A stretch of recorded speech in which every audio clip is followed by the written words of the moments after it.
दिल्ली में ब्लास्ट, मोदी की धमकी, इसके पीछे के षड्यंत्रकारियों को बख्शा नहीं जाएगा।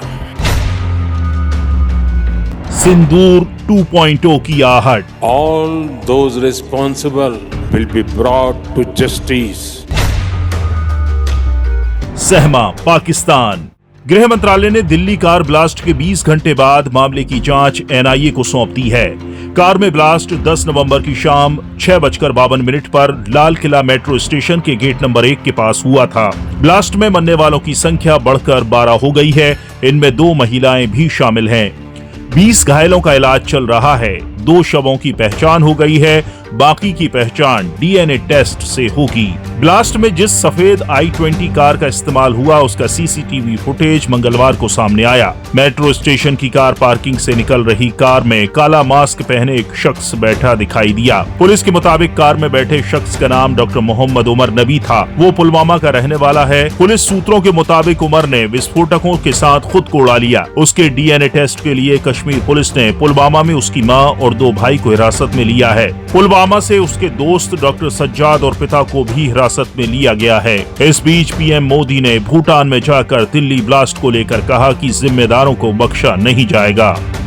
मैं कल रात भर इस घटना की जांच में जुटी सभी एजेंसियों के साथ, सभी महत्वपूर्ण लोगों के साथ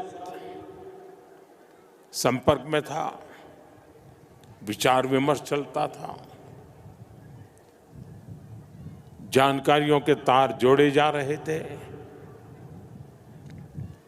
हमारी एजेंसियां इस षड्यंत्र की तह तक जाएगी। इसके पीछे के षड्यंत्रकारियों को बख्शा नहीं जाएगा। All those responsible will be brought to justice. Delhi में ब्लास्ट के बाद देश में जितना डर नहीं उससे ज्यादा पड़ोसी पाकिस्तान में दहशत है। इस घटना के बाद पाकिस्तान में खलबली मची हुई है। सेना अध्यक्ष असीम मुनीर ने कथित तौर पर सोमवार रात को ही अपनी सेना को अलर्ट कर दिया है। माना जा रहा है कि ऑपरेशन सिंदूर जैसी कार्रवाई का डर पाकिस्तान में है।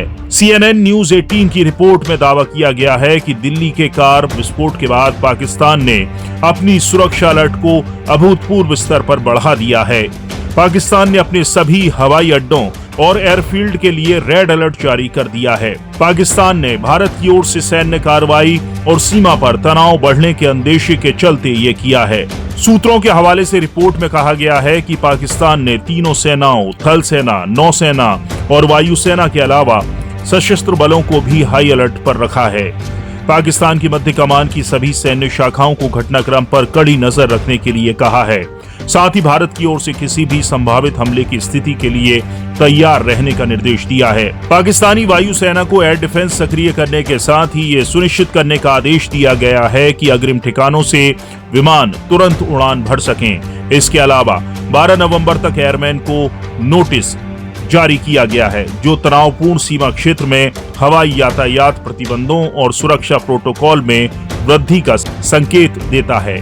भारत में होने वाले आतंकी हमलों के तार अमूमन पाकिस्तान से जुड़ते रहे हैं। दिल्ली की घटना को भी आतंकी पहलू के लिहाज से जांच की जा रही है।